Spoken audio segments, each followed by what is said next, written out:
Yes, I am from Oklahoma, and I decided listening to all this, there's a certain, I'm at a disadvantage. We're bordered on the south by Texas, the lion capital of the universe. And now today I find out about Missouri liars, and you even slipped a Kansas liar in on us. So, and in Oklahoma, we're bound by birth to be truthful all our lives. So what I'm getting ready to share with you is not a lie. Think of it as more of a legal deposition. By the way, when I do stories, sometimes I like to do artwork with my stories. I didn't draw this. I don't have any talent, but I know people. I know a lot of talented people. So this is my story, and I don't know if that's a good way to do it or not, but that's the way I do it. A lot of my stories, I do graphics, do things for them. So this is my legal deposition.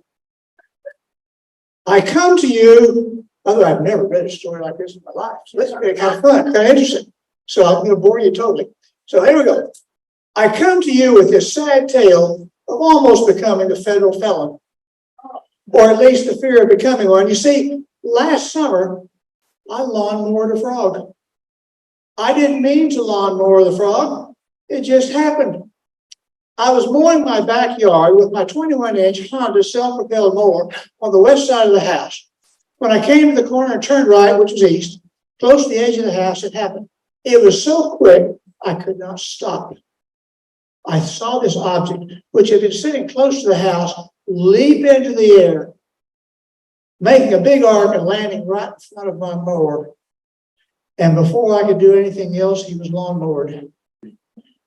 I realized it was a frog, and I think it was an old one.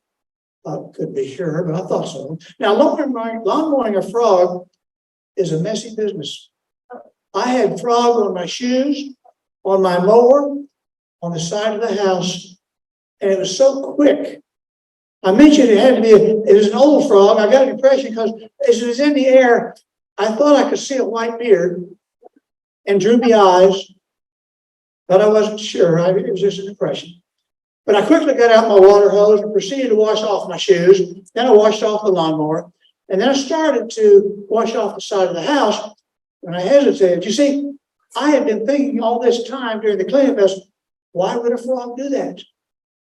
And as I was thinking about the frog, I realized I'd recently read an article in a newspaper about an endangered species of frog that lived in our area. Could that have been one of those? And had I just committed a felony by lawnmowing an endangered species frog? Was I going to prison for mowing my lawn? I calmed down and decided to do the right thing. I went to the house, got a Ziploc baggie, and I went to the messy part of the house, proceeded to gather as much of the messy stuff as possible, as I knew the authorities would need some DNA evidence. With my messy bag of frog goo in my hand, I then went and called the wildlife department, as I didn't know who else to call. I asked for the frog department. They had one. And I tried to explain the receptionist my mission, and in a stern voice, she said she would refer me to the Endangered Frog Division. Another stern voice eventually came on, listened to my story, and said she would be out the next day to investigate. In the meantime, I was to maintain all of the collected evidence and not to leave the county. Well, I was worried. I had a good life, married with kids, a civic club, good job, only 24 years left on my mortgage, a rather average guy. I would not do well in federal prison. But I also got to thinking, why would a frog do that? Well, what would make a frog end his life that way? So I got to thinking about what had gone on in the area lately. It had been a hot, dry summer. The nearby pond where a lot of frogs lived had been slowly shrinking as the water evaporated from them in the hot weather. The pond actually was turning into several small pools, separate from each other, shallow and steadily shrinking almost daily. Frogs lived there, and they lived around the edges of the pools, the shrinking pools. And when frightened, you know how frogs jump? They run from you. They jump into the pool, but the pool was so shallow, half the frog would still be above the water. The shrinking pools forced the frogs to get closer and closer to each other, and there were quite a few of them. There really wasn't much privacy or alone time, so I got to wondering if perhaps frogs get depressed, and perhaps that affected frog behavior, especially the old ones, who had trouble hopping anyway. Well, the next day, the frog specialist showed up.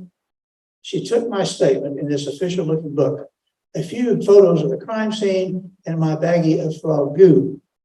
She said she would be reporting this evidence to Washington, D.C., a big building dealing with wildlife crime and abuse, where on the 5th floor they had their frog division. Actually, divisions as they had exotic, imported, and domestic departments, each staffed with properly credentialed frog folks. She said I could expect to hear from her within 2 weeks, and again, she reminded me not to leave the county. Then I had to wait, and I was a mess. How could I handle all this? Did I deserve this for just wanting to mow my lawn? Then on the 8th day, the phone rang. The special investigator reviewed with me the facts as she had them, and that the folks in Washington had even had to go to the super frog specialist up on the 6th floor, where the frog psychologist worked. But she said, we think it's good news for you, though bad for the lawnmower frog. DNA confirmed it was not the endangered species frog. She said, Mr. Weems, we think your original theory was correct. We believe you were dealing with a depressed frog with deep psychological issues. There will need be no charges filed against you, as in our judgment, this is a case of suicide by lawnmower. Thank you very much.